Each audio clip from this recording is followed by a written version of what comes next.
Go ahead, hit it.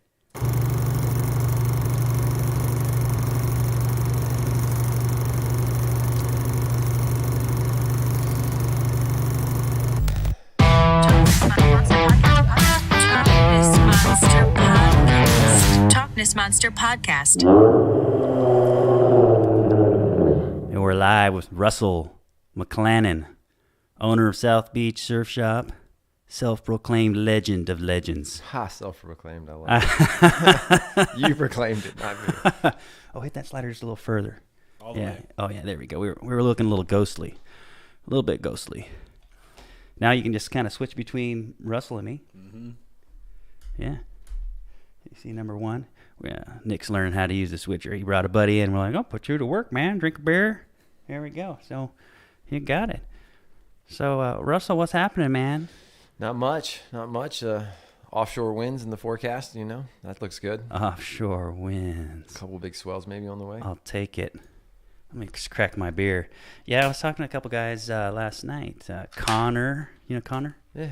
Shit, these guys, man, traveling all over the place. He's getting ready to go to Cerritos. I'm like, dude, can I just trade lives with you, man? He's like surfing all the time. He's like, yeah, he works at Rogue, and he's like surfs before work, he surfs after work, and then he was skating yesterday. That's when I saw him. And At the park? yeah, Toledo Skate Park. It's like probably one of the most underrated. I don't actually know if it's underrated. It's just underskated. It's like really good. It's a really good park.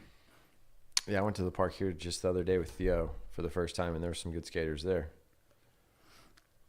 With Theo? Uh-huh. Newport Skate Park? Uh-huh.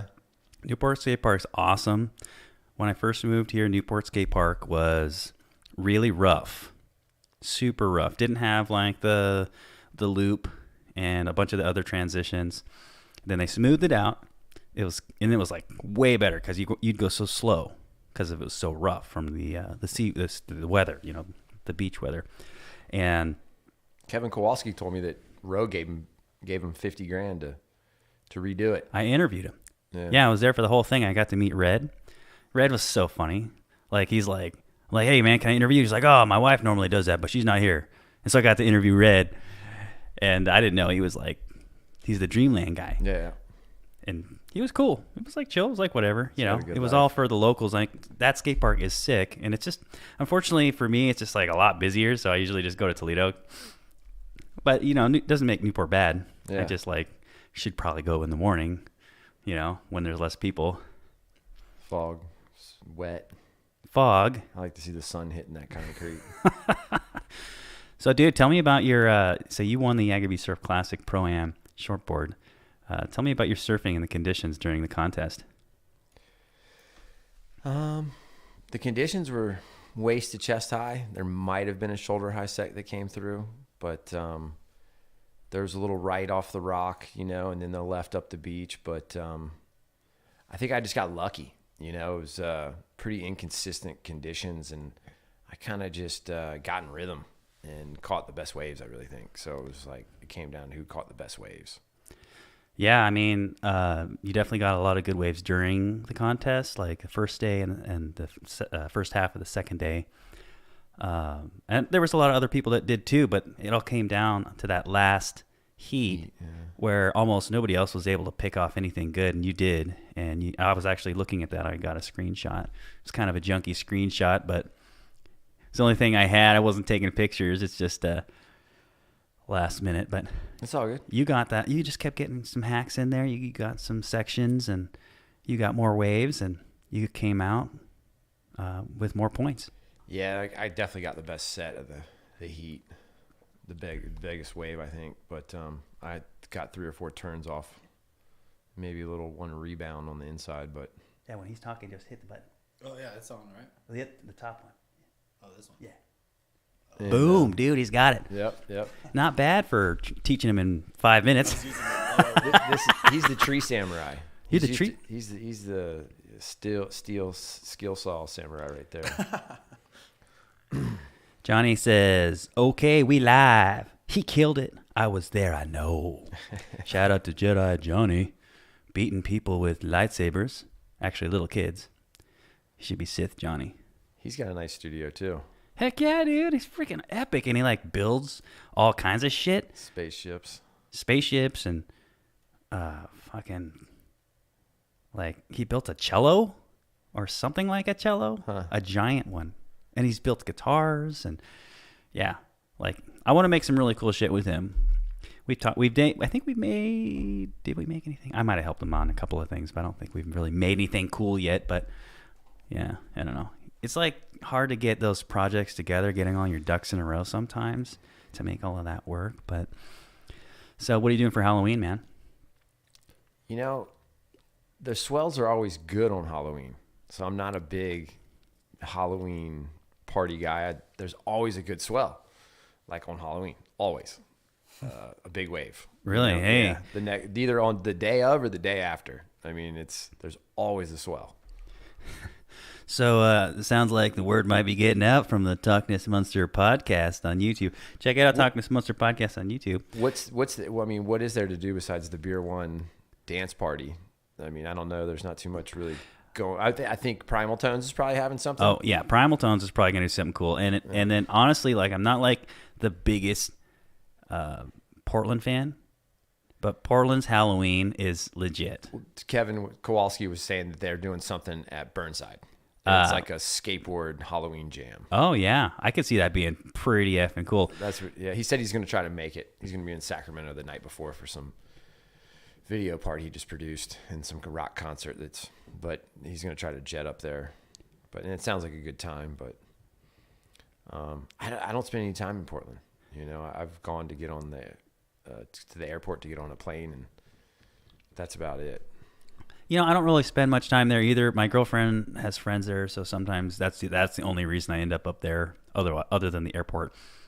But I wouldn't even say like don't go to Portland for like skateboarding or something for Halloween. Just go there for Halloween because it's just like everybody's got costumes and they're wandering the streets and the party's like. I remember this place with the purple octopus. Yeah, that was a cool place. Is that the name of the bar? I have no idea. I was really drunk. I mean, I wasn't that drunk, but I was like definitely like drinking and having a good time. I wasn't like blackout or anything. Yeah, I'm worried my catalytic converter will get stolen off my car when I go up there. You know, last time we went up there to the airport, we parked the car in the airport for a week, and we came back and the catalytic converter's gone in long-term parking. Are you serious? Yeah, in Leighton's car. And we flew to Florida, and we came back, and the cat's gone, you know. In long-term, secured parking. Yeah, man. Catalytic converters are definitely... Well, crime's so much higher in Portland, like proportionally compared to like anywhere else in the state. At least it was, I don't know, my grandfather told me like 10 years ago. 10-year-old information, but I think the city's still a lot of crime. How's the crime down in South Beach? You know, I've heard of about a couple boards getting taken out of the back of trucks. We just had a break-in at Aquarium Village, which is the first time in the 2 years that I've been there that I've heard about a car getting broken into. But somebody broke a window and I think went and rifled through a car.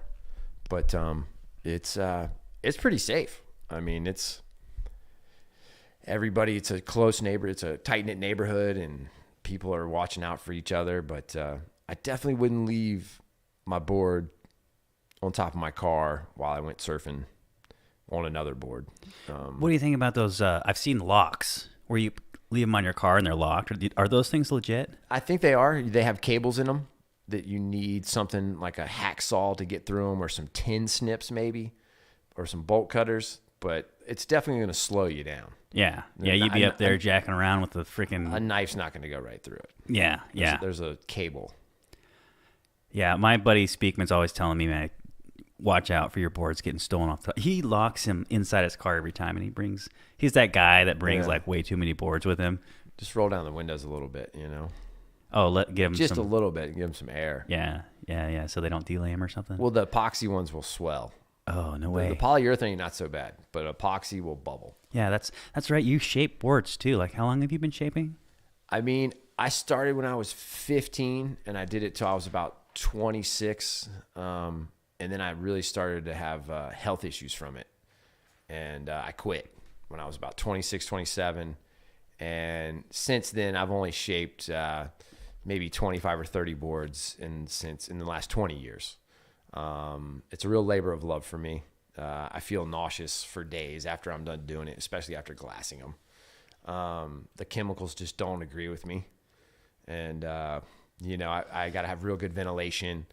I like to shape a little bit, but I have done a couple lately that I want to kind of prototype, but and have some standard boards that I can just sell. I don't really want to do custom boards.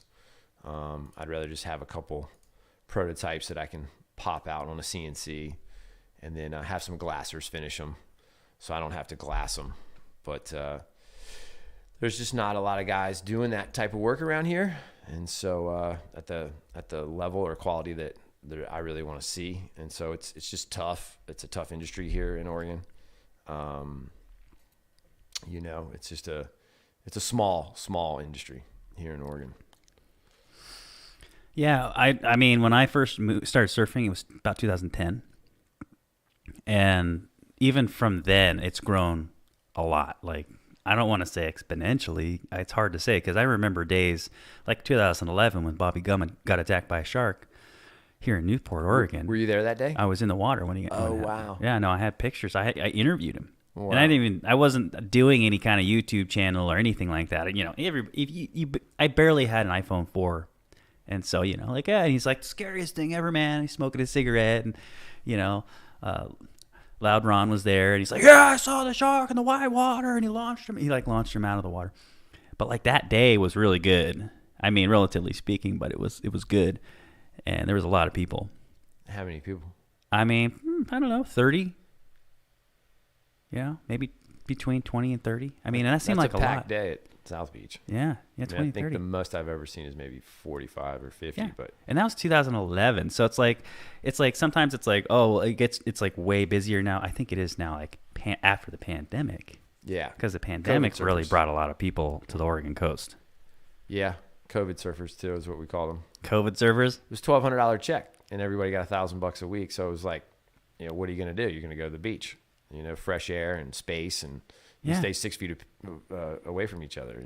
It's not me, man. I mean, I was giving surf lessons for Dan at Ozzy's, and half the people would tell me they're on unemployment, and they got a $1,200 check, and it was enough for a wetsuit and a board. And I mean, they're van life in it. Yeah. Well, I mean, I wish I could have been doing that. Like, my boss wouldn't lay me off. I'm like, hey, boss, you want to lay me off? He's like, no. But all these yahoos are getting paid $1,000 a week to not work at all. Just lay me off and then hire me back later. I hear you. God, man.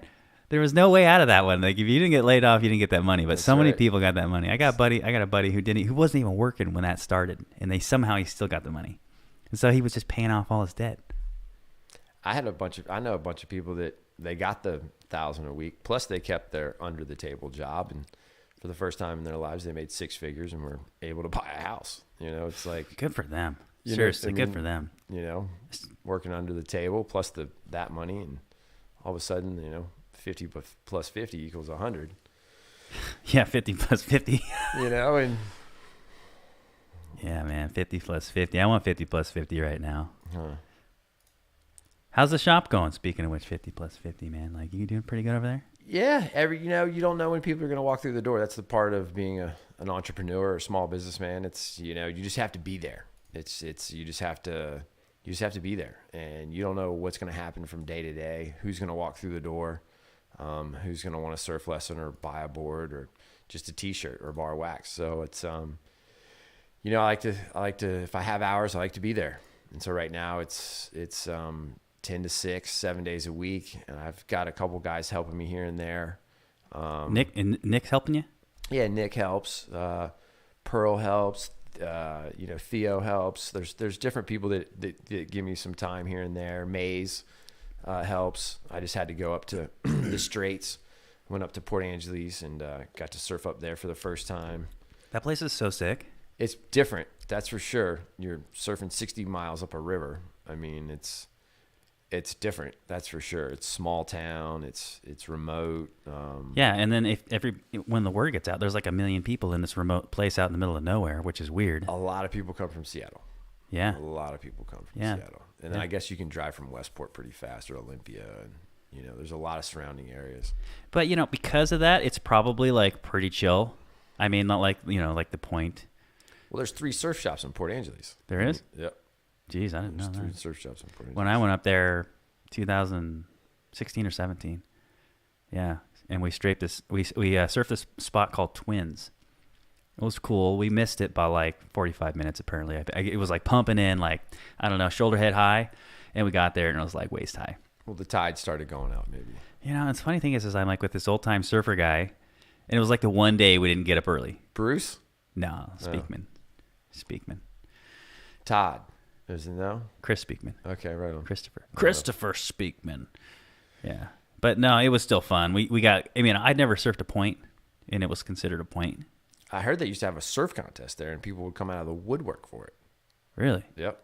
Like, I think that ended over 15 years ago, but I think for almost a decade they had a surf contest at Twin Rivers.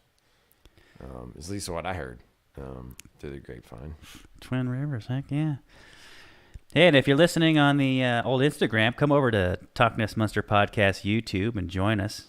Join in the conversation. Let's pick the brain of Russell McClanan. Hey, Russell, how do you feel about UFOs?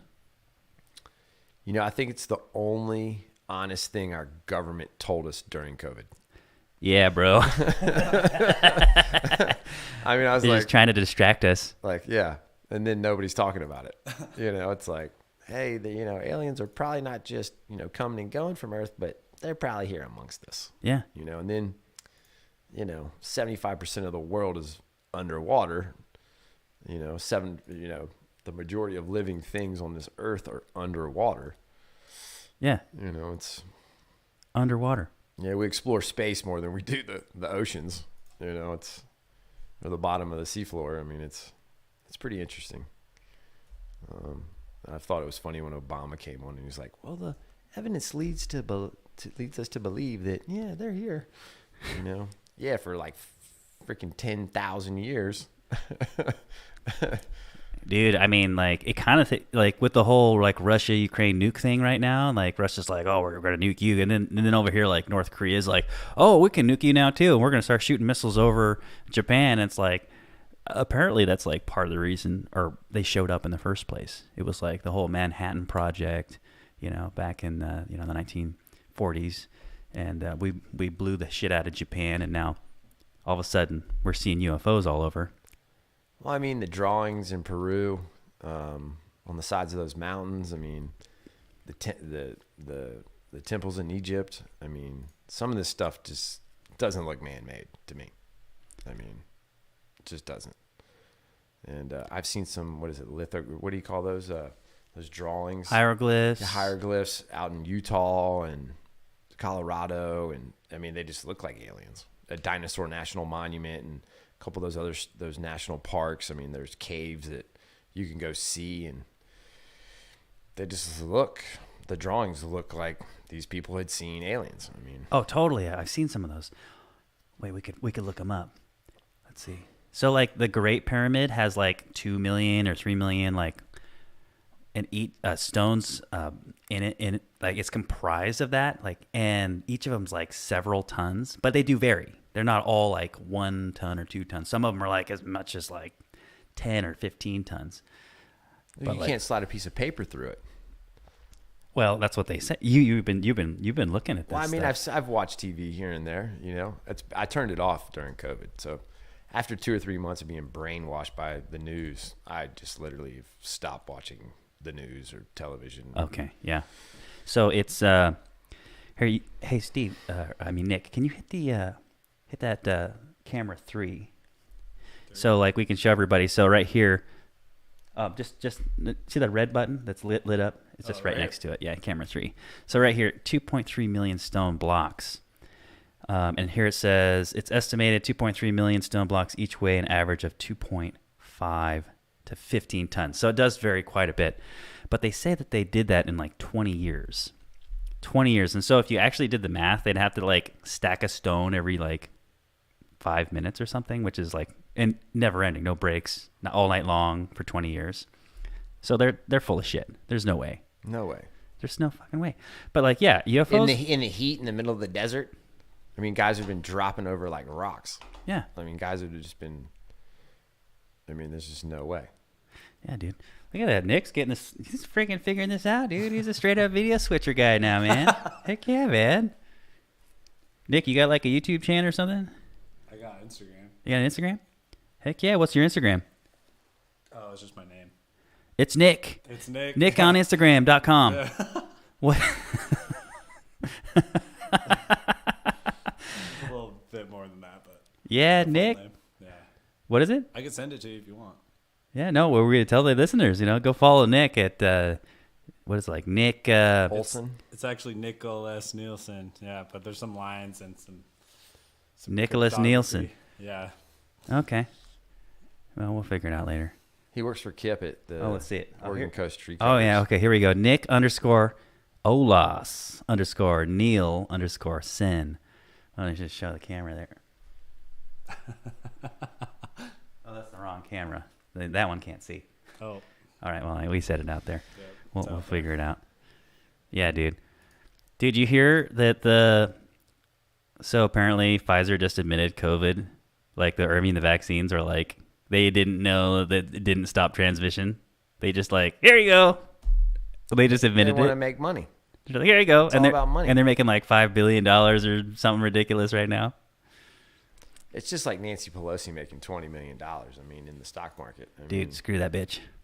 I mean, it's just not right that our government officials can play and dabble, not even dabble, but become extremely wealthy through our stock market. No, dude. Military tribunals. This is what I keep hearing about. Military tribunals. I want to have my my landlord on at some point because he's like super into all of this and he's like military tribunals. I think it's there's like this big prison in is it Cuba? I don't know, something like that. Some place down there. And they're building it out. Guantanamo Bay. Yeah, Guantanamo. Yeah. Yeah. And so apparently Biden or his administration is trying to stop the expansion of this prison, and they're building it out. And it's like this whole military tribunal establishment down there, and it's like, yeah, let's send all those fuckers over there and put them in prison. It's time to let's get square here because we're so fucked up, man. We need to be square. Those people are raping us. Yeah. They put Martha Stewart in jail. I mean, she's like an angel compared to her. I mean, it's insane. It's insane. Insane. Dude, what the fuck? They put Martha Stewart in prison. Yeah. Yeah, she just went insiding trader over $500,000. You know, it's like. Yeah, and then Nancy's over here telling us on television that oh no, we don't. We should be able to trade. I think they just made something where the people who run the Federal Reserve can't trade now. Dude, we got to shut that thing down. And then what do? They jack up interest rates on us. It's like as soon as you tell the Federal Reserve guys they can't trade, what do? Okay, we'll show you. Yeah, but here's the thing: rates. they can't not jack them up. They're they're stuck in this position right now where if they don't start raising the interest rates, we're fucked. But if they raise interest rates, we're fucked. And I don't completely understand it. I'm trying. It's really hard to understand. But we need to get rid of them, and we need our currency to be backed by actual valuable assets like gold and silver and land and things like that. The dollar doesn't mean shit. Apparently cryptocurrency somehow does, which I don't completely understand, but somehow it has to do with the blockchain. Well, didn't a bunch of cryptocurrency just come up missing? I mean, didn't... Not from Bitcoin. Oh. Bitcoin's the legitimate one. There's a lot of fraudulent coins showing up out of nowhere, and you shouldn't just go buying a bunch of... I actually bought $5 of XRP, which it's a pretty fraudulent one. And they just stopped me from being able to trade it now. And what platform did you buy $5 on? Coinbase. Do you have any coin? No, but I have a TD Ameritrade account, but I don't mess with it anymore. Since COVID, I've just been focusing on surfing, in the surf industry and just going surfing. Just trying not to stare at a computer screen as little as I can, not stare at my phone as little as I can, and, just not even read the news anymore. Dude, cheers to that. I just don't cheers to that. Don't even want to look at the world around me. I just want to focus on surfing. Like when people come to my surf shop, I'm like, hey, we don't talk religion, we don't talk COVID. You know, all we do is talk surfing. You know, it's just and that's freaking awesome, man. It's cool. Like that's what they say. It's like religion and politics, right? yeah, that too. Not at the dinner table. Yeah. And then COVID's like this whole other category now, right? Yeah. Which is kind of like a mixture of like religion and politics somehow. Like, Well, it's weird because people come in and ask me if I'm vaccinated, and I'm like, is that really like you think you have the right to ask me that? Like, well, you're going to be giving my kid a surf lesson. Well, yeah, and I mean, it's like you really don't have the right to ask me that. yeah. I don't feel like you do. No, I mean, have you noticed how many people are still wandering around with masks on? Yeah. Like, they're totally like, I don't know, is it indoctrinated? Is it brainwashed? I don't know. Or maybe they just genuinely believe that it's helping them, and I don't think so. Yeah, I don't think so either. I think if you can smell a fart through it, you can get Yeah, COVID through and it. you fucking can't smell a fart Yeah, you because can- farts reek, Yeah. and the fart molecules are way bigger than than a virus. I mean, when I'm shaping or I'm wearing a glass and I'm wearing a respirator with organic cartridges on it, and I still get the taste of the fumes, and I still get the taste of the chemicals. And I mean, this stuff burns your eyes. You know, it's like it's toxic. It says it causes cancer all over it. That's why I've tried to. You know, I love making boards, but I don't want to. You know, I don't want to die because of it. You know, so it's you know, I try to spend as little time as I can with that stuff on my body. Yeah, that's a good call, man. And that's it's really bad. Isn't the epoxy better than the polyester It resin? is. Doesn't put off the VOCs. Okay. You know? Yeah.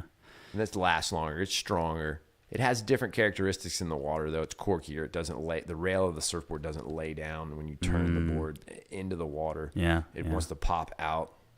Personally, I'm a poly guy. I like the poly. I actually like my boards if they can be a little heavier. Like it's just I've ridden the squirrelier and it's fine. I mean, I'm sure you get used to it, but like I don't know, man. Like my my mentor, Christopher Speakman, his boards are shaped by John Sewell on Maui, and they're just heavy glass, but they last forever. And I don't know. It's like it's not. You know, you're not going to have a super fast style, but you're going to be more graceful. You know, you have to take longer turns. I don't know. There's probably a time and a place for a lighter board too. I'm not like a super expert.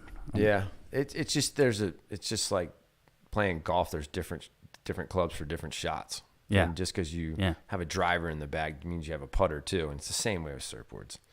Epoxy doesn't like wind, doesn't like chatter.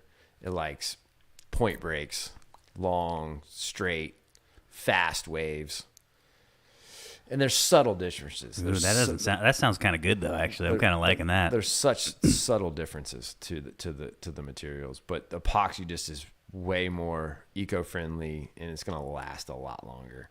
I do like that too because if I get a ding, man, I just get all like, oh, you know, like, we're in Oregon, man. We don't always have sun, and if you have sun cure, it's like, I'm screwed. Yeah, that stuff it wants to flake off too. Oh, the yeah. sun cure. Mm-hmm. It just wants to. It doesn't bond. You need the stuff to sit for 8 hours. When it bonds in 8 seconds, it just doesn't bond as strong as it should. So it's. I don't use sun cure on anything. What do you use? I mean, it depends on the board. So it's epoxy for epoxy or polyurethane for polyurethane, but I use a catalyst. And so it sets up over time, not minutes. It sets up over hours, and it bonds. And, you know, the humidity has a lot to do with it. So, you know, you need a very dry room, very well ventilated room, you know, to help the curing process.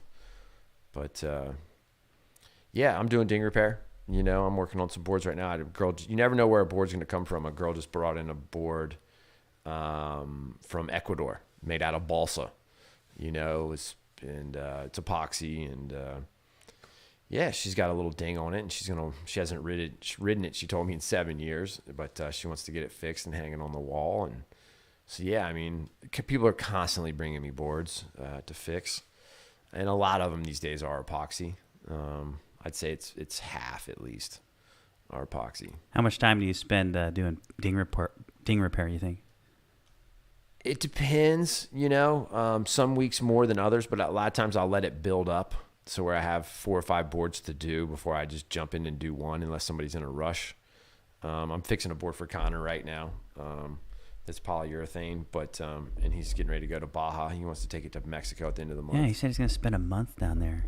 Did he say a month? He told me like a week or two. But No. Last night he said a month. And he also said it's like, the southern tip, like, is that where Scorpion is? he's going to be in Todos Santos, which is almost to Cabo. You're like an hour from Cabo at that point. Okay. And Scorpion would be about 7 hours to the north by car. Okay. Maybe 8. That's pretty far. It is a ways. So, I mean, I don't know my Baja very well. He must be playing. It's about 24 hours from San Diego to Cabo in a car doing 55. If everything goes your way. Yeah. I hear Baja is starting to get more sketch. You know, I spent a lot of time in San Diego, and so I used to own a surf shop in San Diego, Point Loma Surf Shop, and I lived on the U.S.-Mexican border, and I surfed Imperial Beach for 20-plus years, and it's honestly one of the reasons that got me up here is the water's so clean. Even when it does rain, you can surf, but down there now in Imperial Beach, like 220 days last year, the ocean was closed. There were signs when you can smell the sewage from sometimes a mile or two away from the beach. The sewage is getting so bad coming out of the Tijuana River.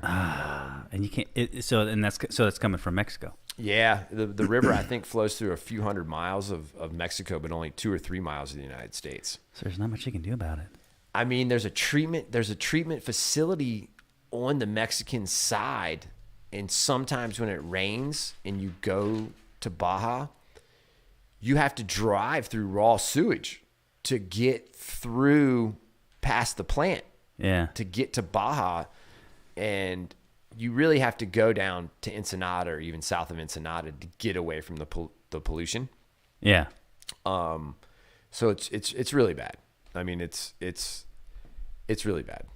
It's really bad. And then the San Diego Bay has like 15 or 16,000 liveaboards, boats, sailboats, and motorboats that don't move. And then people live on them. And I'm not just 1 or 2 people. Some of these boats have 4 or 6 people living on them. And they got one John. And every night when the sun goes down, everybody's bilging that right into the bay.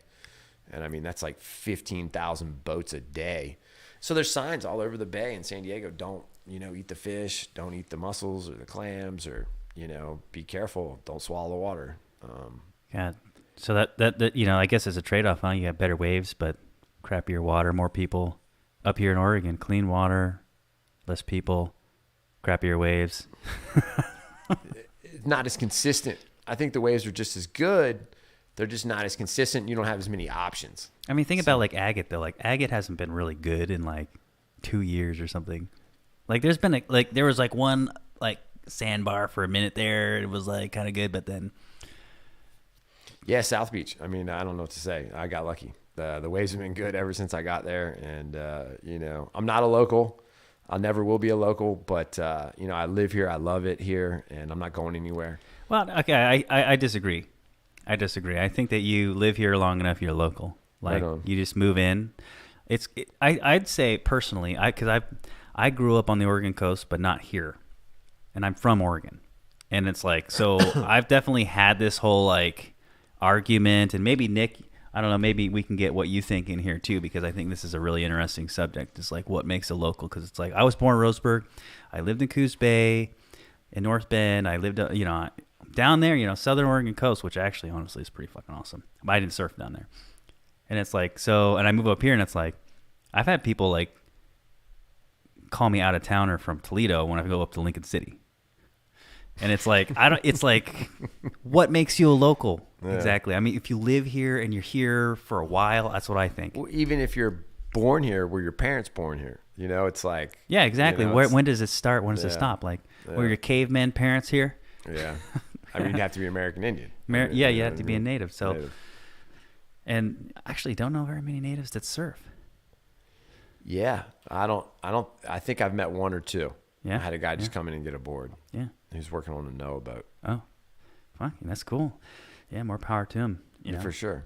But I think if you live here, you kind of become a local. Because you are a local. Like, yeah, I that's get it. Kind of how it goes. That's what I think. And it's just, it takes a little time.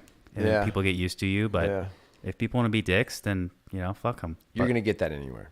You know what I mean? So it's not something I'm not used to. I grew up in Virginia Beach, and so when I moved to San Diego when I was 18, I mean, yeah, it's just you deal with it. But San Diego's such a melting pot. When I first moved there was 2 million people. Now there's 3 million, and so it's you think about it. I mean, there's more people in San Diego and Orange County than there's in the whole state of Oregon. Yeah, So we it's got like 3 million people, 4 million people. San Diego's got more than that? 3. It's got 3 now, and I bet you there's another 500,000 living in trucks and vans and on the streets. Yeah. So I mean, close to it. I mean, it's bursting at the seams. It's bursting at the seams. We got OG Skywatch, West Side, he says. OG Skywatch, longtime listener, fellow YouTuber. That guy's awesome. Yeah, so anybody. Speaking of which, if anybody has any questions for our man Russell McClanan here, Sure. champion. Now, you were champ of... I've never been a champ. you were I was a captain of the United States surf team. Oh, captain of the United States surf team. Yeah. You were? Yeah, I made the U.S. team in 1998, and I was number 7, and so I was an alternate. You're on the team when you're in the top 8, but you're an alternate. You don't get a spot at an international event. So like the Pan American Games at the time or the World Championships. Before surfing was in the Olympics, we just had surfing in the first Olympics in Tokyo, but I was on that same team that would have gone to the Olympics. But now they've elevated it to, the pros are on the team. And when I was doing it, it was amateurs and pros. And so they still have an amateur team, but they'll never get the seed at the Olympics. So I was an alternate. I was 7th, and then you're on the team for 2 years. And then I requalified in 2002, and I was the oldest guy on the team at like 23 years old in the open men's division. And the guy who was number 1 was 18. And so I was just the captain. I was number 2. I was shaping my own boards. I had my own surf shop. And so the coach of the team pinned me the captain because I was the oldest guy on the team and I was number 2. And there was, I guess, about 16 or 18 kids and young men and women on the team, starting as young as like 14. And I was the oldest at 23. And I got to surf in 2 Pan American Games and then invited to one World Championship in Durban, South Africa. So you say U.S. surf team. That's the United States Surfing Federation. And so it's a business, believe it or not. And it's not run by the U.S. government.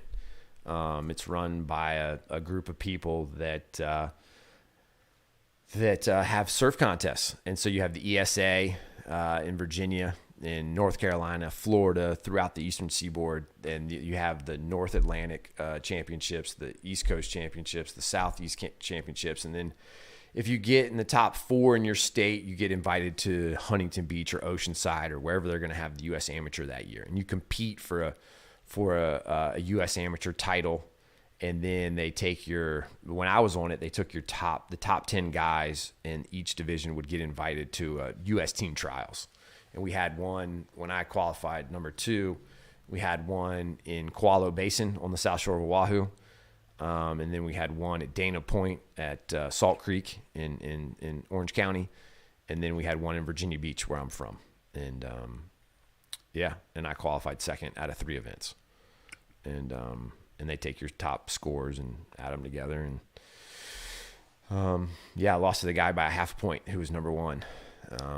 Justin McBride at the time. And it was awesome. I got to one of the craziest stories though is I was in Venezuela when Hugo Chavez overthrew the democratically elected president. He was the general of the army.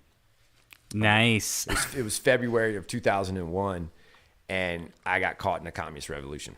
They literally was bullets flying and churches were burning and schools were burning. And I was on a little island right off the coast of Caracas called Isla de Margarita, or Island de Margarita, and it's like the Las Vegas of the Caribbean, full of casinos and yacht clubs and country clubs, and really nice, really big island too. And the waves were good. It got anywhere from 2 foot to 6 to 8 foot one day when there was barrels. It was a good time. But on the last day when they handed out the last gold medal, the place went, chaotic. And I wasn't sure if I'd get off the island. It was scary. They started a communist country, and now Venezuela's in ruins. I mean, man, it's the country we're talking. This is 21 years ago, and now we're coming up on this February to be 22 years, and still a communist country. His brother is now taking over the country. Oh man, that sounds bad. I believe has passed away, and his brother has inherited the country. Can you still go surf there, or is it like sketch now? Well, you'd have to go in from Tijuana, just like going to Cuba. Forever, you had to. If you wanted to go to Cuba, you'd have to go to TJ and then fly in. I think now you can fly in from places into Cuba. I'm not so sure about that, but I'm pretty sure they have an American flight or two out of Miami. But people that wanted to go to Cuba had to go to Tijuana first, and then or somewhere not in the United States and get a connecting flight. And I think that's the same way with Venezuela. But I mean, I don't think people are going there to vacation. I mean, it's definitely not on the top of my list. Venezuela, I've never even considered going there. You can go to the State Department and look up. They have travel warnings for countries you do and don't want to go to.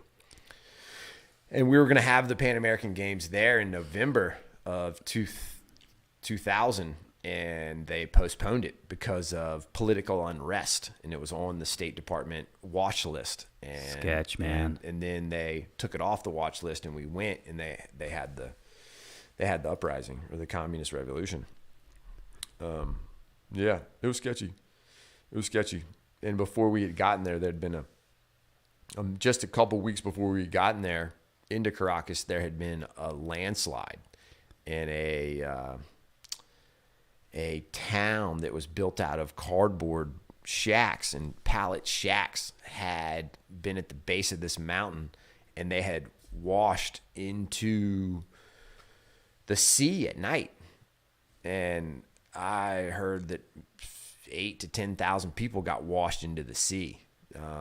And when we got there, when we flew in, the sea was still red or muddy. And I heard there'd been a lot of shark activity in those waters prior to the weeks that we had gotten there. And that bodies were rolling up on the beach, and the airport, the town was right next to the airport. It was a shanty town. Shanty town is what they call them. And it makes you feel grateful, when you have a roof over your head and you see places like that, and you see what those people are going through. And, God forbid you don't have the right to choose, you know what I mean? And somebody tells you how to live and what to do.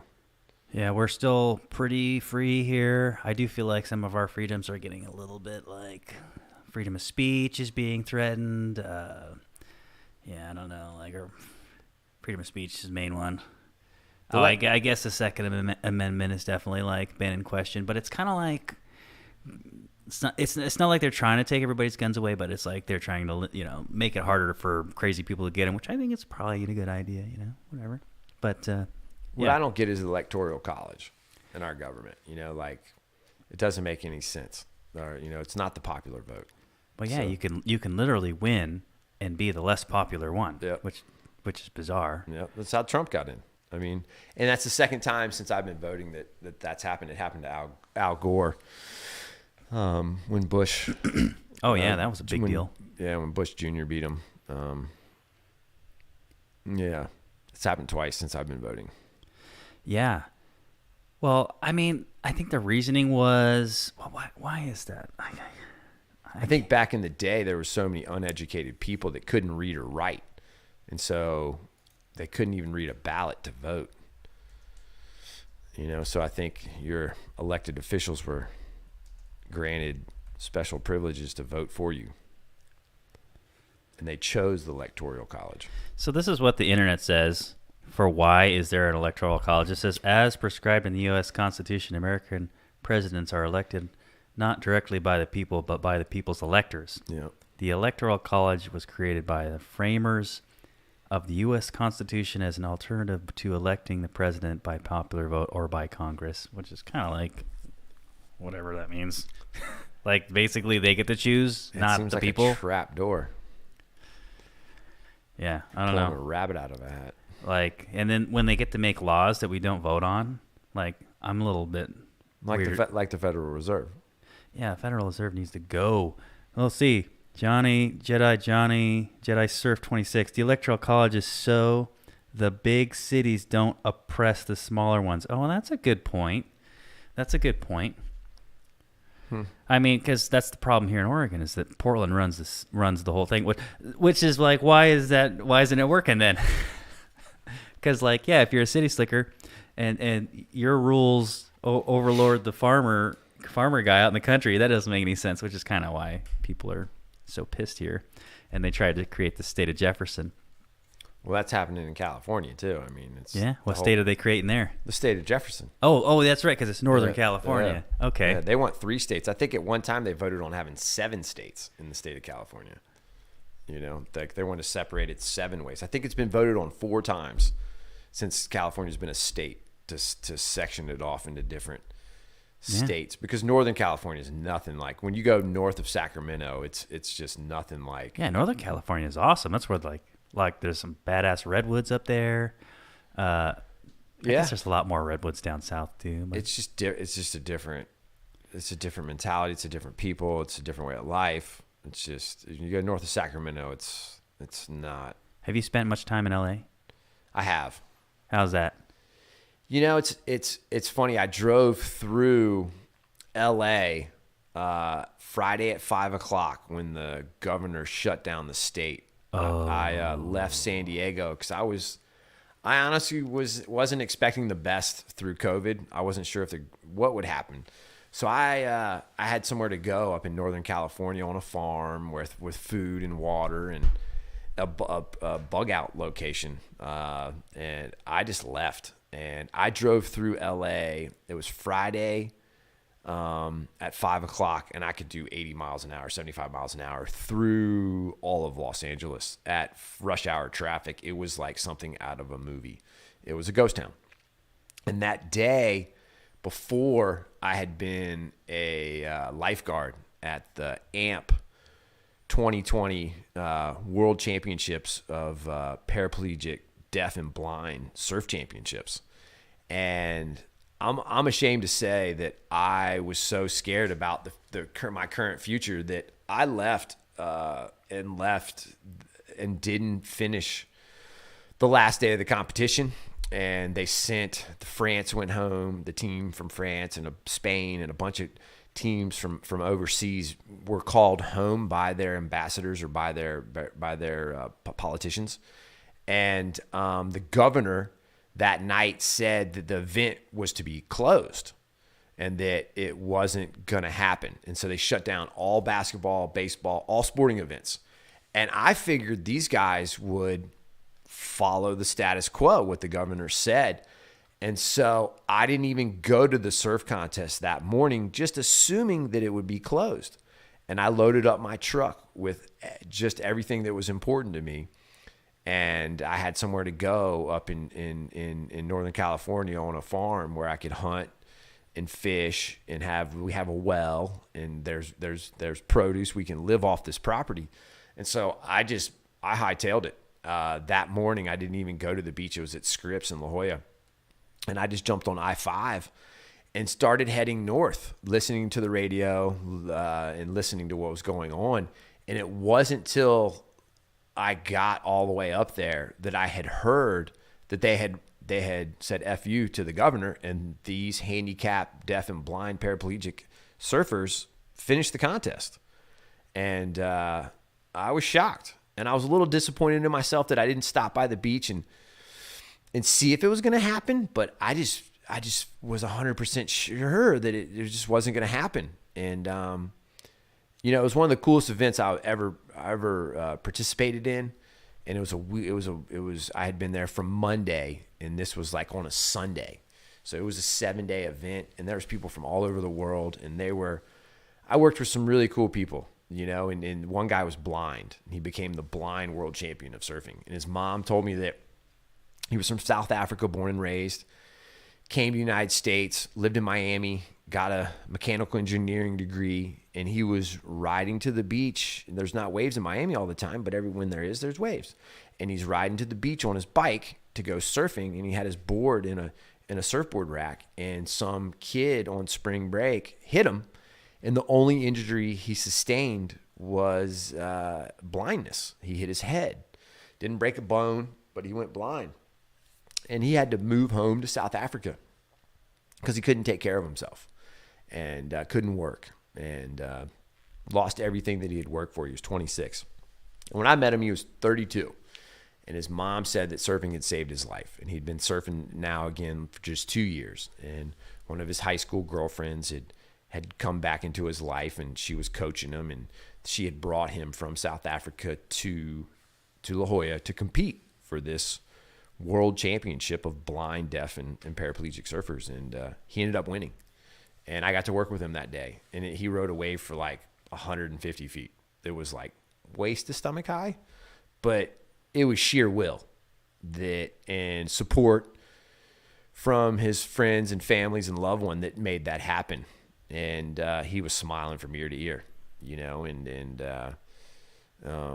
it was just one of the coolest things I'd ever seen. And that went down on Saturday. So they did finish some of the divisions on Saturday, and then they were going to do the final divisions on Sunday, the ones that I skipped out on.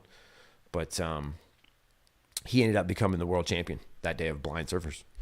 I met another guy named Jose Martinez. I think he goes by One Guru One on Instagram, and he had been blown up on a landmine in Afghanistan and spent 2 years in a coma, and he had no legs and only one arm, and it would take 4 lifeguards to get him to the beach, and one lifeguard, his coach, on the outside, and they would push him into a wave, and then he would have a handle, and he would steer the board. He had a custom board, and he would steer. He had a custom wetsuit. He had a custom life jacket, a helmet.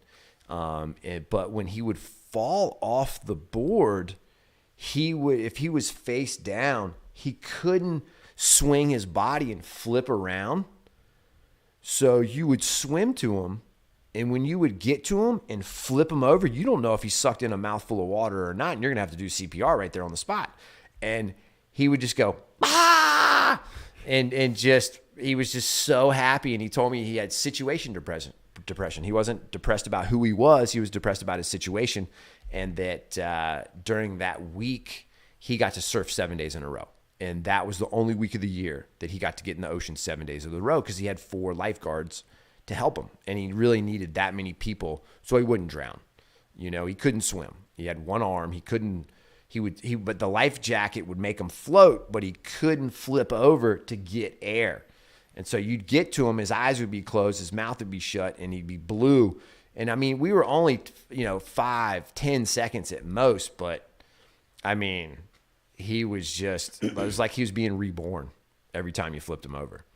And he was just amping, just amping to surf. Like, I've never met anybody else that amped as hard as this guy did, Dude, if I didn't have like arms and legs, or one arm and two, legs, he had a leg down to his knee, and then the other one was cut off at the groin.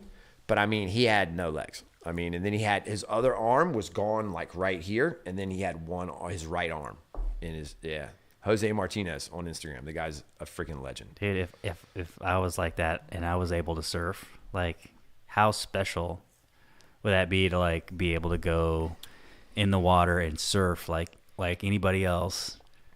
I mean, you have help, but like you can still do that. You can experience that glide, that feeling, right? When you're on the wave. And he had control. He could control where he was going.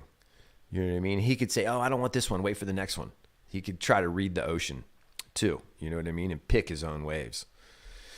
And these guys took it super seriously. Like, I couldn't believe how seriously they were calling disqualifications, and you cut me off, this and that. And I mean, way more than we would in a surf contest. Like, I'm not challenging the judges. These guys wanted to have, they challenged the judges and their calls, and, they were like, they want to see it. The ISA, it's the International Surfing Association. It's Fernando Aguirre, the owner of Reef Sandals. He's the reason surfing's in the Olympics. He formed the ISA, and that's where we had the World Championships in Durban, South Africa when I got invited. Travis Logie ended up winning, a guy from South Africa. But he's solely responsible in the ISA for getting surfing in the Olympics. And this was run by the ISA. And it's called the ISA. It was called the AMP, Deaf, Blind, and Paraplegic World Championships. And they want to see it in the Olympics. They want to see these guys in the Olympics. And they had a live webcast. They had professional judges. It was run like a WSL pro contest with pro judges and professional help. And, I wouldn't be surprised if you don't see it in the next Olympics, because surfing was such a hit at the 2020 Tokyo Olympics. To see Carissa Moore, the current 4-time world champion from Hawaii, or 5-time world champion, or 6-time world champion, whatever she is now. She won gold on Matt Biolis's Lost Surfboards. And then, Italio Ferrero won gold for the men's. And Kanoa Igarashi won silver for the men's. And he's actually from, Huntington Beach, but he has dual citizenship. And he wouldn't have qualified on the world tour for the United States. So he took his seed for Japan, and claimed his dual citizenship. And so that's why he got to compete in the Olympics. And he was smart to do that because he got second. And the 2 guys from the United States, John Florence and Kalohi Andino, didn't place. And they got the seeds, And Kelly was the alternate. So Kelly was there. He was the alternate. And it's the one time Kelly's had to sit side saddle to anybody. Wow. He didn't get to compete. And which is, the guy who won the Pipe Masters 4 days before his 50th birthday. He beat Seth Moniz, who was 22 at the Pipeline Masters. I mean, the guy still got it, especially when the waves of consequence. Some of these kids got better knees and better jump now when it comes to aerial surfing. But when it comes to waves of consequence, that can crush you, he still can compete with the best in the world. Yeah, sure. well, he has the experience. And he's kept his body in shape. You know what I mean? You have to stay in shape, not just mentally, but physically. And the injuries can put you out. John just pulled out. Kelly never pulled out for 20 years. And it wasn't until his 40s that he had injuries. What do you mean John pulled out? He didn't finish the last 2 events, I believe, of the year because his ankle, Yeah? Yeah. So, I think it was the last 2 events of the year, I don't watch a lot of pro surfing. Yeah. I don't like watching surfing, which is weird because it gets too stoked. I don't want to watch sick waves and be go out to my beach and be oh. Yeah. It makes you want to buy a plane ticket. Yeah, that's exactly it. It's I want to go to these sick ass point breaks, I used to watch the Endless Summer. It's oh man, I want to go to Africa. Every wave in Africa looked awesome. That's Africa. Yeah, I know. A young man. He was just 24. He was the world junior pro champ when he was 18. Kalani David just passed away. He had I believe his epilepsy and started having seizures about 2.5, 3 years ago. And he had quit surfing. Then he would go back to surfing. And I heard Mikey Bruno, a North Shore lifeguard in Hawaii, had pulled him out of the water, out of the shore break. He had a seizure just as he was exiting the water about a year ago, and they brought him back to life that time. And he typically had him in his sleep, but he was just in Costa Rica visiting his family. He's half Costa Rican, half American, and he had a seizure and died. And he was one of the most phenomenal surfers, skateboarders in the world. And it's a real sad day when you see guys like that with that much talent go out so young. And rest in peace, Kalani. He was a good kid. I've known him since he was about 10 years old. And shoot, man, it was just a real sad day to hear about his loss. Yeah, we just had John Gillette pass away. Local stoked dude. I don't think I'd ever seen a larger crowd show up for a paddle out. There's everybody, and then if they didn't show up, they were texting me I wish I could be there. Yeah. They put up a cross for him at South Beach. Are you serious? Yeah, at the Days. There's on the hill. Somebody No put a way. little waist high cross for him right on the hill where he used to check the waves every day, you know? John. Yeah. Yeah, man. Guy was so stoked. Yeah, and then Jonathan Grubbs just passed away. And I had only surfed or met Jonathan a handful of times. Yeah. But, yeah, I think he was 36. And he passed away. Way too young. That was crazy. Yeah, I think he won the last Agate Beach Pro-Am. I want to say that he won the contest last time they had it. He might have. Yeah. I don't remember. I remember him being at the one. I mean, I think he was at the last one. No, it was Greg Urata that wasn't there last year or this year. Greg Urata used to be up in northern Washington coast, and then I think he moved down to California. He was really good. He's like older too. Like it just like shreds. Like he's really light and he just surfs a lot. You know, if your body isn't like too big, like then you don't have all that resistance from being bigger, and you can just shred. Yeah, the Pacific City contest, the Cape Kiwanis Longboard Classic was cool too. Oh, how did that go, man? Like I showed up for a little bit and I left. It was just too crazy for me. I was like, F this, I'm out. What do you mean? Just like the parking and the traffic and the everything. You had to get there early. And I just like my girl. I don't remember what was happening. My girlfriend was there, and like anyway, we just didn't want to even like. We just went back, but we hung out for a little bit. I don't think I was there for any heats for you. It was like just in the morning for a little while. I didn't want to drink anything. I was the first heat of the contest.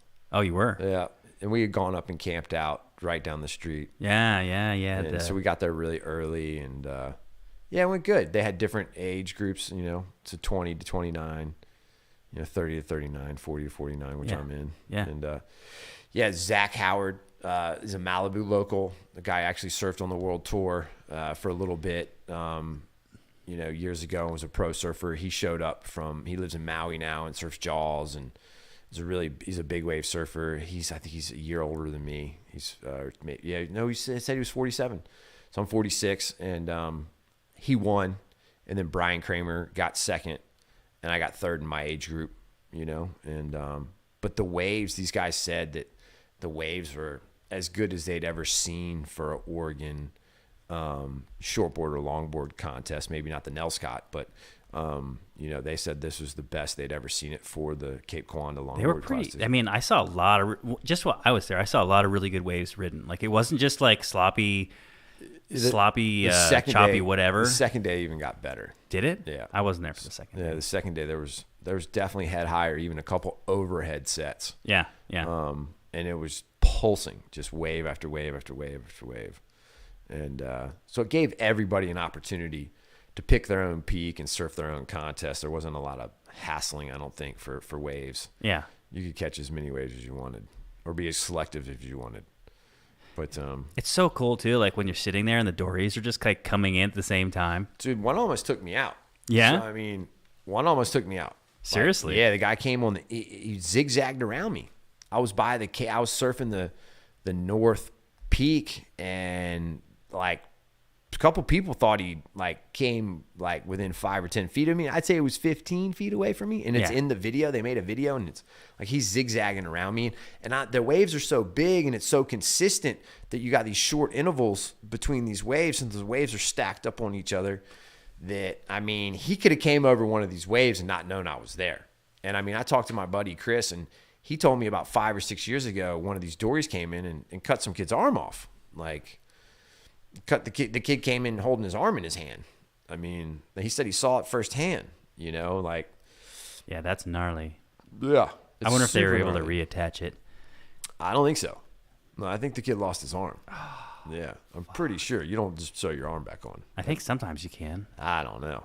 Maybe they do it with fingers, don't they? That's an arm, though. I heard it was up here.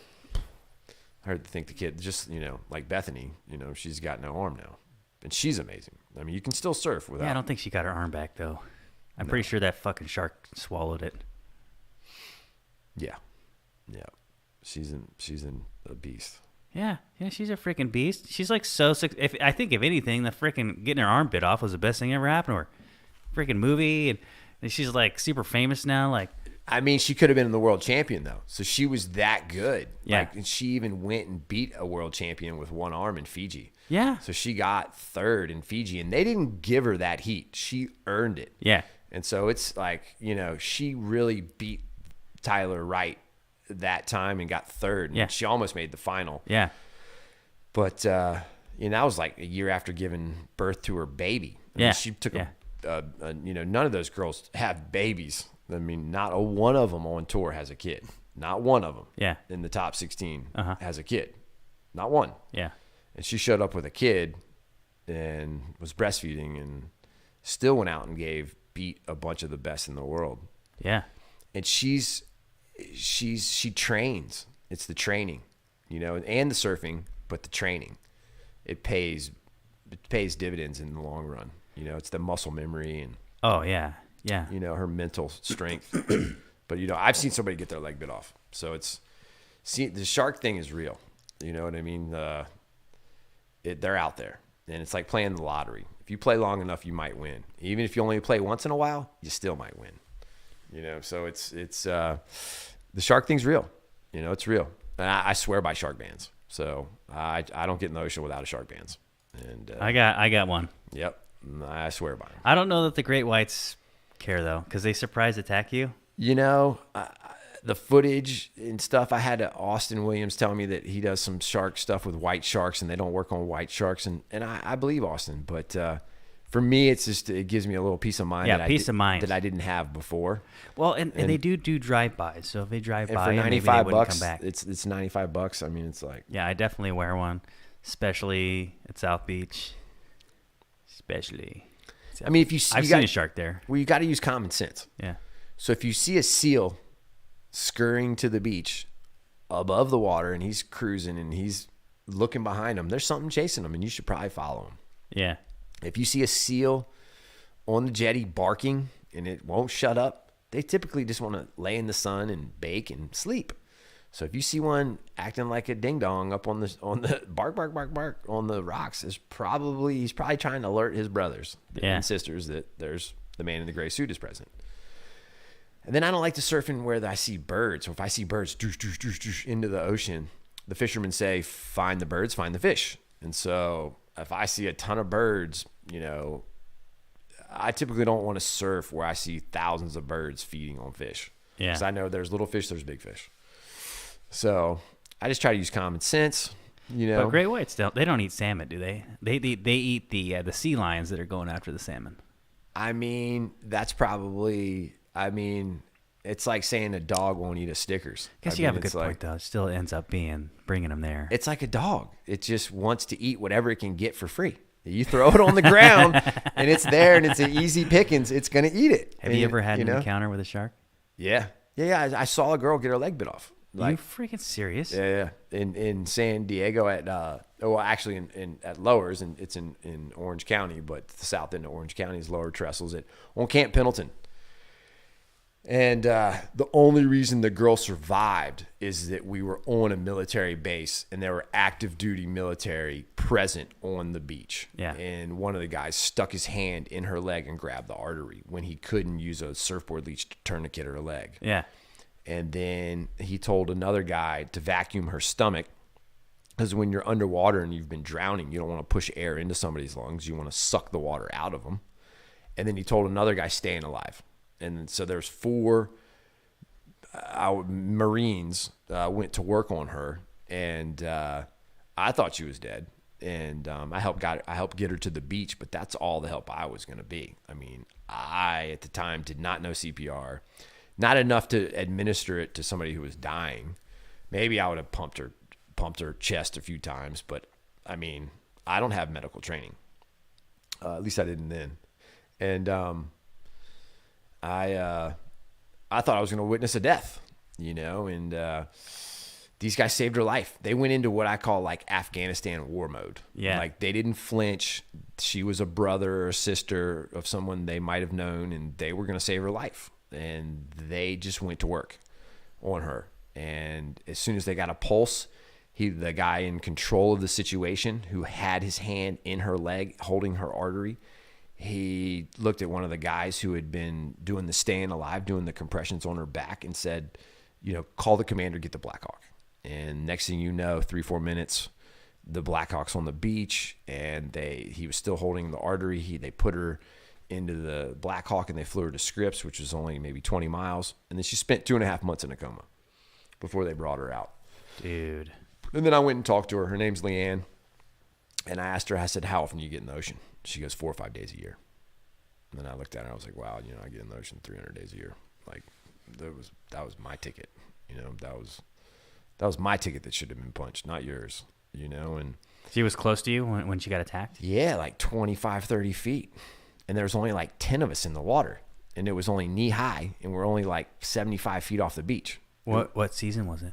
It was April 30th. In April. April 30th, 2017. Wait, that's like And the break's called Churches. So I've been there. yeah, at San Onofre, at Las Pulgas on the military base. And I was with a buddy of mine who was a government contractor. He frames houses on the base. And so we can camp there.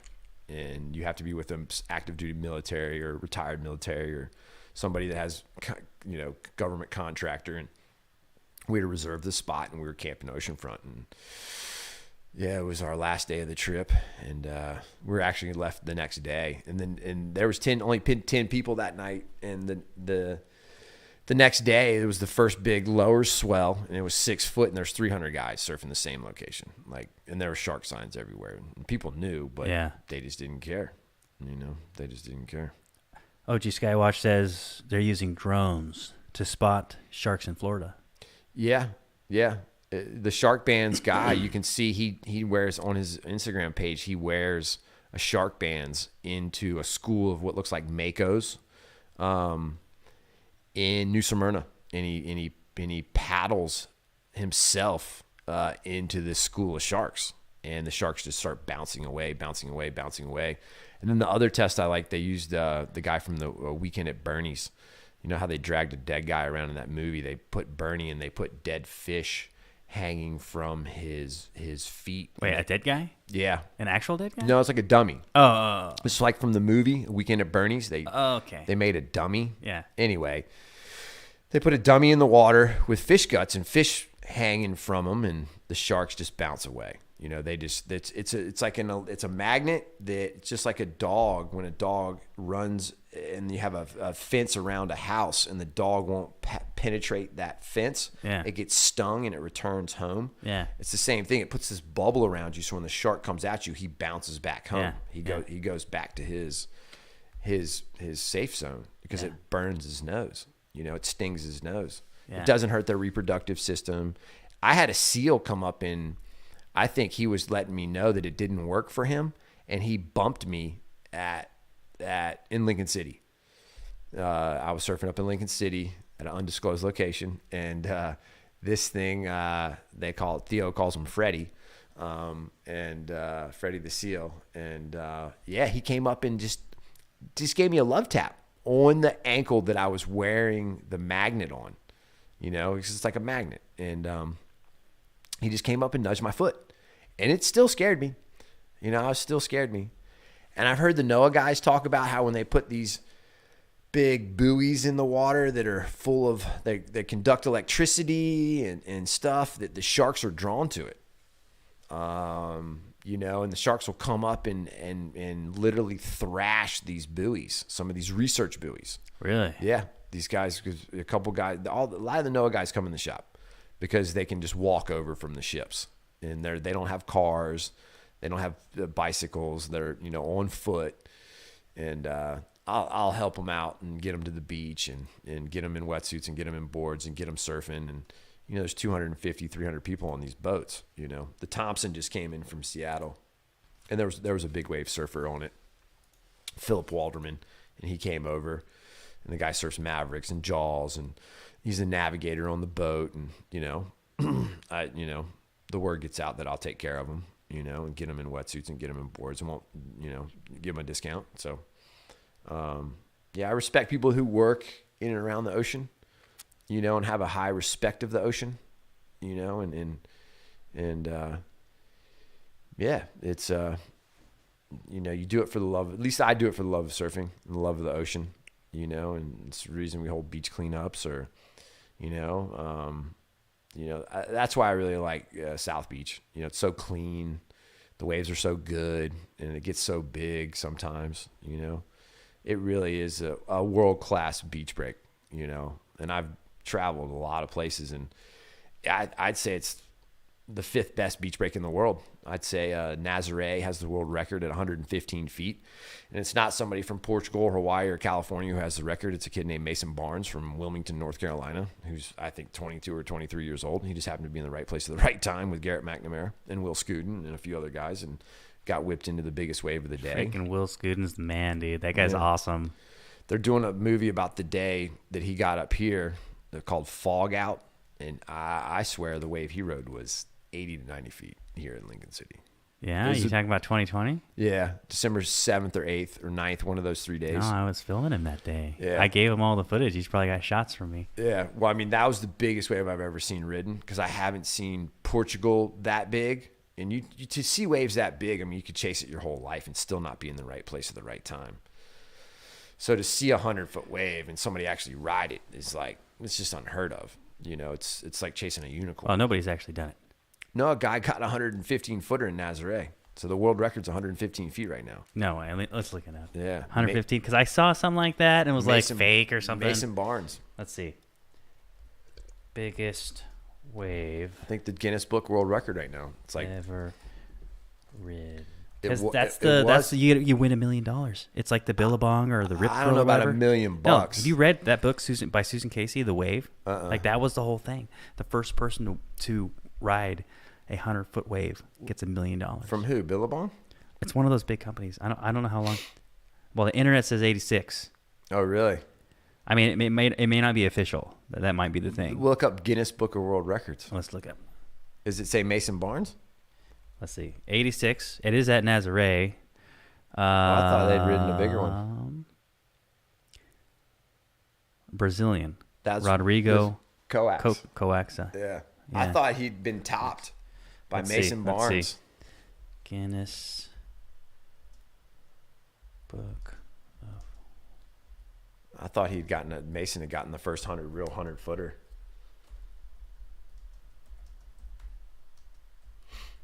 Yeah, because there's all these fake things that go around the internet. No, this was for real. Maybe it just hasn't been it's like not official yet, because it's like weird how they measure it. They have to look at the guy, and they okay, he's this tall, but he's like hunching, so he's like this tall, and then they compare it to like the wave. And I think Scuden's he's going to have a documentary called The Fog Out about it. But it's the biggest. No, you're talking about. No, you're talking. I found the article you're talking about. 100 foot. Yeah, Mason Barnes. Let's see. Yeah, the kid's from Wilmington. He's not very old, too. I know he's under 25. But he's been charging on the North Shore, and I think he hangs out with Koa Rothman and some of those guys over there, and he's been putting in his time, and he just happened to go over there.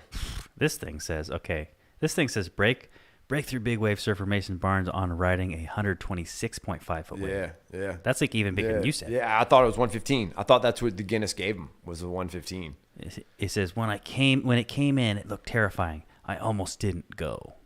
I mean, he doesn't have a choice. Your jet ski driver is choosing the wave. So you're at that point, you can tell the guy no. But if he's up and whipping you in, it's too late. You better go. Or you're just going to get crumbled. There's a lot of information on here right now.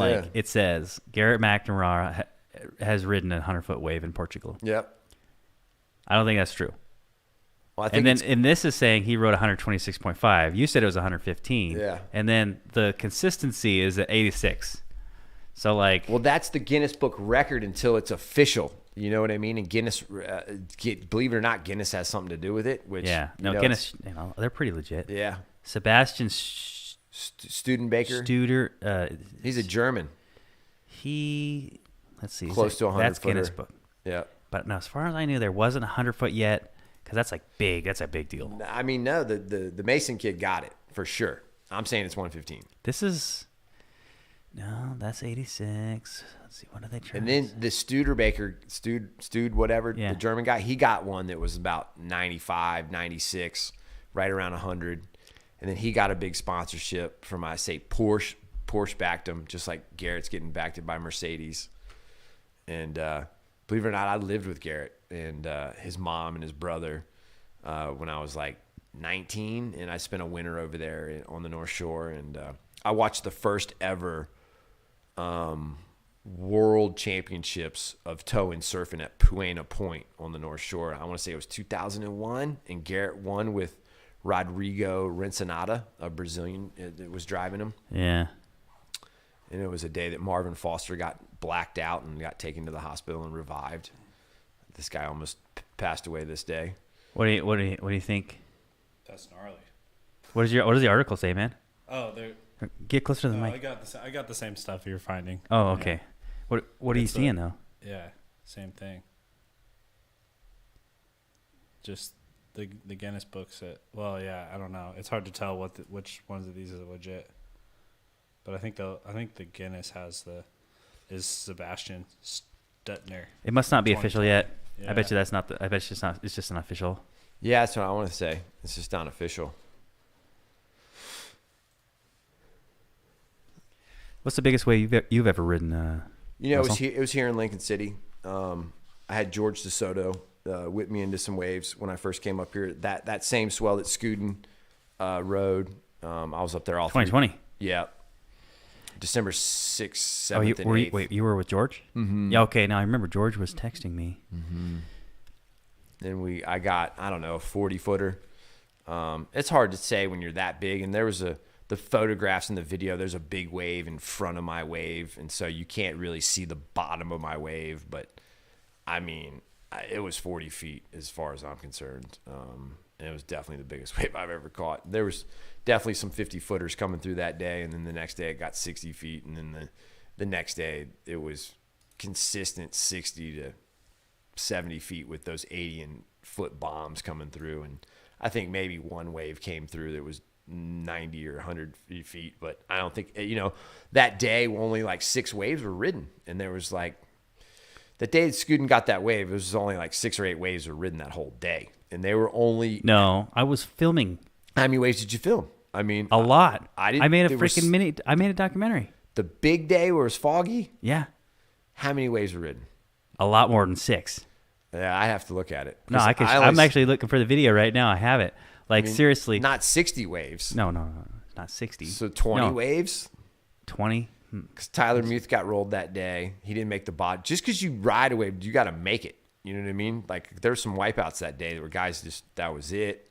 And I want to say there was only 6 skis out that day. I mean... Did Ollie ride it? Did Ollie ride a wave that day? No, Ollie was just driving. He was only driving. Exactly. So it was like Akazalian got one, and then he called it a day. There was Will Scuden. But yeah, Jeremy Rasmussen. There's Tony Perez. Yep. There was... but how many waves did they each get? 1 or 2, and they called it a day. I couldn't have made a video with only 6 waves. Yes, you could. If it's a 90-foot wave, 80-foot wave. I mean, not a 20-minute video. I hear. Okay. The video, like, talking about it. No, like, let's see this. Have you even seen this?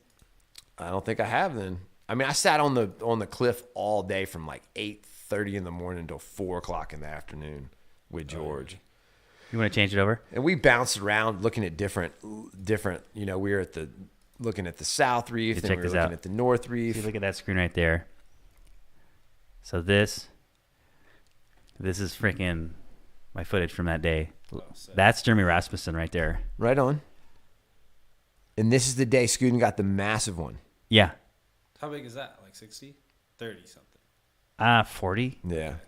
Yeah. It's all foamy. It's not clean. None of them were like, it wasn't super duper hollow, but it was like. The one Scuden got was. And that's Eric Akascalian right there, riding a Macker. He got a bigger one, but it like closed out on him. This one actually like held up. Okay. But like that's huge. Who's that on the tote? See, there was nobody paddling this. The next day, nobody was paddling. There's a guy on a paddleboard right there. There was a guy sitting on that side of that wave that had a paddle. That was paddling. Really? This is the day before. No, this is the main day, dude. I filmed both days. I filmed the next day. This is the main day. That's Will Scuden right there. That's the 8th. This is Will Scuden. It was a 3-day swell. I probably was there the day before, but no, this was the main day right here. Will Scuden right there. Yeah. I hear you. Yeah, and the next day was still pretty. North Reef or the South Reef? South Reef. The next day it wasn't as good. They didn't surf for very long. I filmed I was there. That's the whole day day. he got the big. That's the day he got the big one. They only surfed for an hour and a half that day. The last day. I was there that day. The last day of the swell is the day. If you go right there, that's. This is the second day. This is the second day of the swell. Yeah, well, I filmed that day, but I don't think I saw that. And then that's nearly Drake. That's Drake. Yeah, isn't it? Drake right there. Yeah. So this was the day I surfed. I think this was the main day. This is the good. Well, day. it was clean and you could see it. It was foggy, dude. It was super foggy. Well, they're calling the day that Scooten got it they're calling it the fog out. The fog out? Yeah, it's on the picture is on his Whitewater Willie Instagram. If you go to Whitewater Willie, it's they're making a documentary on it. I think I got shots of him the second day, but I didn't get any. If that wave was the second day, I didn't get shots of it. But it just wasn't nearly as good. Well, you couldn't see it. They were getting lost in the sea foam. Now here's Scooten. Look at this guy. Look at this guy right here. Look at him. He's jumping. He's riding this thing like it's nothing. Look at this wave, man. I see him pull in. It's still. I don't know if that would have been a good one to pull into, but I didn't know this was Will at the time, and I was like, dude, this guy's just killing it. I mean, look at that. Look at it now. He's just going down, and this is a crazy wave. That one, dude. Yeah, I remember that picture. That was this day. I remember because that was Gary. This was Gary got it. 2 o'clock in the afternoon. No, that was the same day. I think it was this day, and I don't know if I got that wave or not, but I got a lot of his big waves. Look at this. This is another one of his. Look at the frick. I had the weirdest problem. I was too close. The waves were so big. He's trying to pull in on that one. They just weren't standing up like that. But look at him. Freaking. It's preposterous. No, and I can show you the second day. I think that's the last one. So the 20 waves. Oh yeah, here's Eric's. This is Drake on his cell phone. This was huge. It was a huge wave. But see, it just kind of closed out. And then didn't really close out. He just was behind it. Yeah, I guess you're right on that. You know what I mean? He was just behind it. So he's like, "Oh, he pulled his vest." But the second day, here's Will.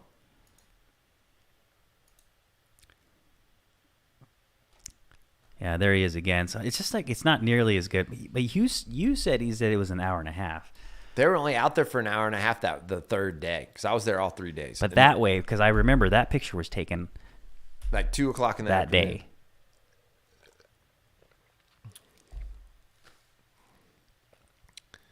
Because we only went out. Yeah, look, it's not like standing up the same. It's really mushy. Well, it looks like it's a high tide. And you can tell it's foggy. I mean, now you can but I mean, at certain points we couldn't even see those guys out there. I thought they had gone in for dude, a whole hour. I was watching from the cliffs with binoculars, oh, they split. Dude, I couldn't see all of the a sudden first day either. There they were again. That one doubled up. That one really doubled. That's Katie up. Marr right there. She So that's the second day. So this is the day I surfed. So this was the. I thought you surfed the second day. I think you surfed the first day. I think maybe this was the day that. I mean, did they bring her back out there the second day? Because she paddled out there the first day. She showed up by herself. She paddled out there? Yeah, she paddled out there. That's suicidal. And I approached her, and Eric was towing George, and I approached her and was like, "Do you want to try this towing thing?" And she goes, "I've never done it." And Drake gave her the board, and then she got her first ever towing wave the first day of the swell. This looks like the first or the second day. That really looks like maybe even the first day to me, but I don't know. No, this is the second day. Do you have the date on it? Oh, yeah. No, I So I what know day was exactly. this? I don't have the date on it. I have it on the file. Yeah. This is the video that I Yeah. put together. We're just watching the clips Well, on YouTube. A lot of times when you put the YouTube. Look at that, dude. That's look at that situation there. And that man. was the South Peak. That's why it takes a bigger wave for that to break. Well, dude, there's more than just the South Peak. There's an outer bar, and there's an outer bar. But they've never surfed out there. Eric's talked about it. He talks about that. Well, there's outer reefs at South Beach too that nobody's ever surfed. No, people have surfed that. There's a local crew, bro. Oh, okay. Yeah, they go out there and they break their leashes and they swim in. They're crazy. No, out past the 2 miles or a mile out. Oh, you mean okay? So not you're saying outer reef, like Nelscott, that far out in the ocean at South Beach. Well, I don't. You think can I've see it ever from the seen bridge. that. You can see it from the bridge on the biggest days. Out there too. Yeah, you can see it. It'll spit. The left will spit on the north reef. There's 2 reefs out there. That's why South Beach is so good. There's 2 reefs out there. So when the big swells come to the beach, those reefs break up those swells. And, you know, it creates peaks. You know, you have 2 reefs, you got 4 peaks, and that's why South Beach is so good. I think Nazare is the best beach break in the world. And then I would say Puerto Escondido, there in Pasquales in Mexico, mainland Mexico. And then I would say Hosinger, France is number 3. And then Black's Beach in Torrey Pines in La Jolla, California, where they play golf right there on the cliffs. And then South Beach is, as far as I'm concerned, it's one of the best beach breaks in the world. Dude, that's my home break. First place I ever surfed, South Beach. You can ride it 2 foot to 25 foot, you know, in legitimate big wave surfing out there. So it's, you know, there's not too many places in Oregon you can do that. Not too many places in the Pacific Northwest, as far as I'm concerned. Maybe you can. But there's still places that people aren't talking about, you know. So it's, but nowadays, you know, people search and they've seen, you know. And a lot of days we surfed out there where Nelscott's just not doing it, you know. And it's just not. It's washed out or it's wonky and the tide's not right. But the sand at South Beach it's world class. Yeah, totally, man. Mm-hmm. Well, dude, it was good having you on the podcast, man. I think it's time to wrap it up. Right on. Thanks, Nick, for coming out. And yeah, dude, thanks the for your help, machine. Nick, man. Thanks, Casey, for having me. And can't wait to get my picture on the wall here. Yeah, dude, we got to bring it in. All right, thanks for listening, everybody. Have a good night. Thanks.